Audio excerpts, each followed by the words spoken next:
Hey everybody, thanks for joining me today. This is Hit to Kiri Singh.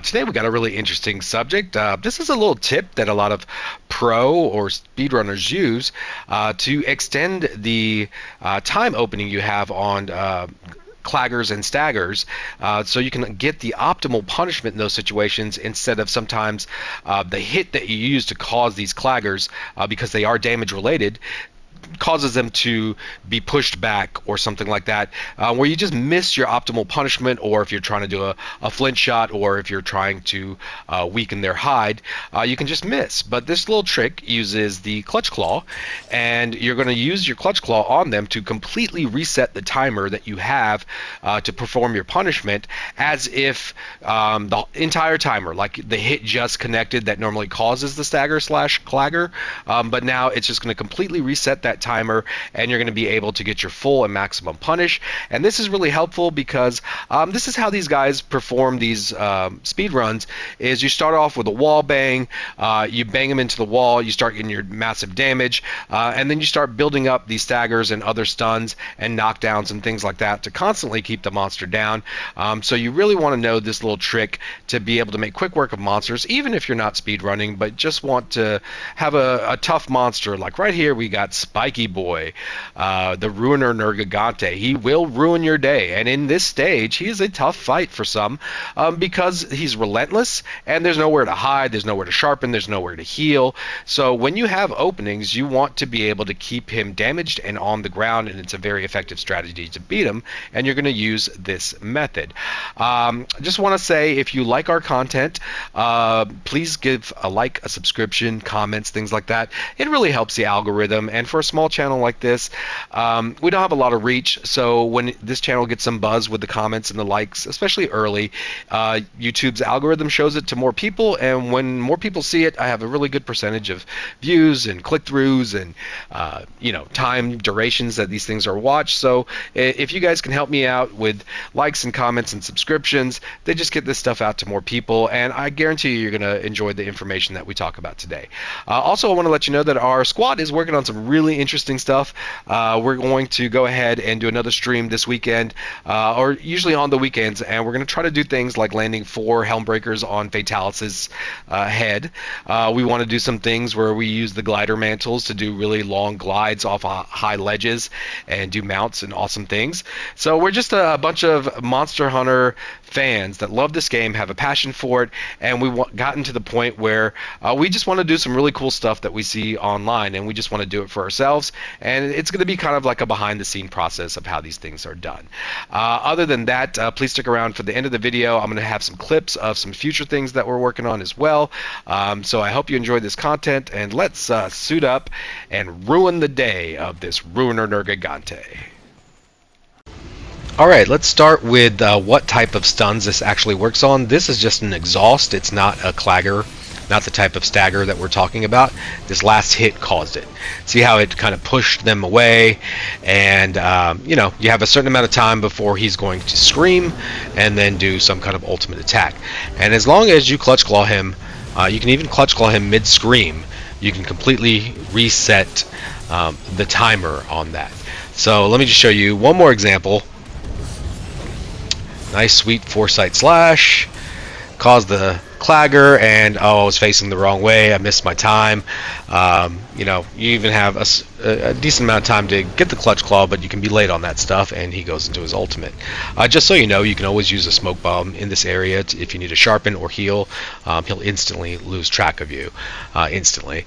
Anyways, claggers don't have to just be like head related hits. I'm going to soften his tail, that's a big weak spot for him as well.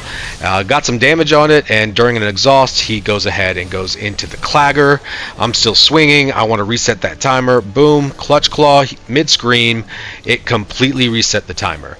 I'm just doing a couple of more clutch claws just to show you you can't multiply do that, but you can do it once to completely reset the timer again. And this is how you're going to create big damage loops, because most of us know that with your mantles you can get a wall bang early, or any situation. Here we get another clagger. Boom. Sweet little aerial move, full charge of your blade, into the Spirit Roundhouse. Here's another clagger. I'm going to get a mid-scream this time, so really late into the animation. Jump back down. I'm going to blow my attack here, and I'm going to turn around and still have some time during his scream, because I'm not facing him, to still get a Helm Splitter out.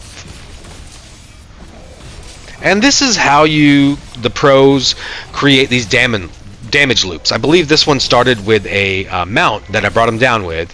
Going to do some big damage, and then I'm going to cause this damage knockdown, which is solely based by doing damage to their head. And then I'm going to cause this stun knockdown right here.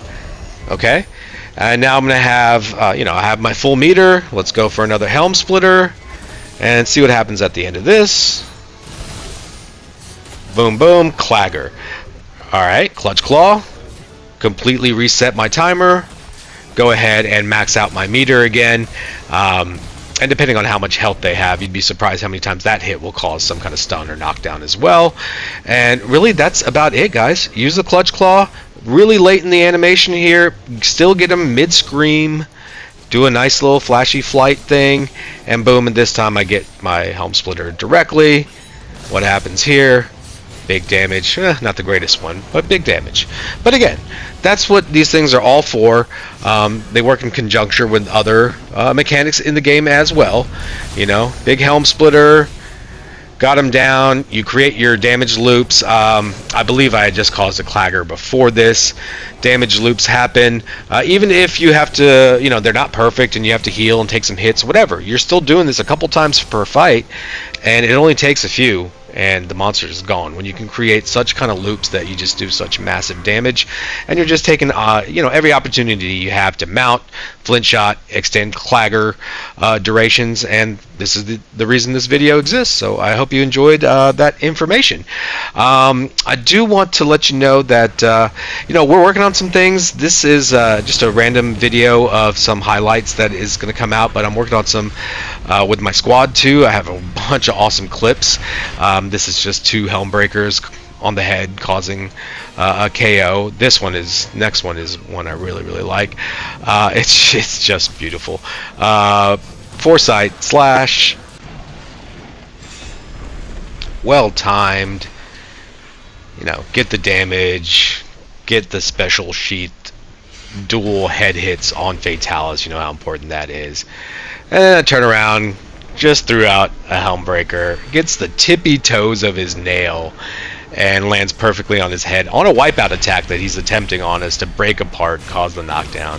Anyways, some Tekken stuff too, more Raven in ranked, and I'm learning to optimize him a little bit better and use his optimals, things like that. And I really feel that's where my value in the Tekken genre is, because I'm not the best fundamental player. I'm not learning to be a Tekken god of destruction. I like having fun with this game. I like learning characters. I like learning their tech and the tech that the pros use and being able to use them. Or like, for example, max damage combos. I'll get to that point in a second. I'm also learning Yoshimitsu, and I'm much more familiar with him from Tekken 7, and I'm just learning to do his advanced and high damaging stuff already, so when I get into ranked with him, I'm going to be ready to go. But yeah, like the tech is what I like about these characters, and where I can pass on a lot of knowledge to other players, Raven players, Yoshimitsu players. As I develop characters, like this is his side switch tech, I can use that from a balcony break to basically create a death combo with a floor break right here, and just busting them up to the wall and then getting my rage on them. And it's not quite a death combo, but it's almost. If you got a jab in, you got a death combo basically. And I like showing people how to do that kind of stuff, or doing the optimal combos that are not quite max damage but almost perfect, or almost as good. And this is just that perfect moment for me again. Put it in super slow-mo because this is the end of the video, and I just want to thank you for joining me again. And if you enjoyed this content, please like and subscribe. There's others like it coming. There's other guides that are already out there. Please check them out and let me know what you think about those. I love the comments. I love the conversations about games that I love, so feel free to have those with me. And if you want to join our squad or anything like that, all our information is in the description. Just send me a message right on the toenail. Wow, into the beautiful anime-like move. And yeah, Gaming doesn't get better than this, guys. No, it doesn't. That is flawless. That is beautiful. I love it. I love it. See ya.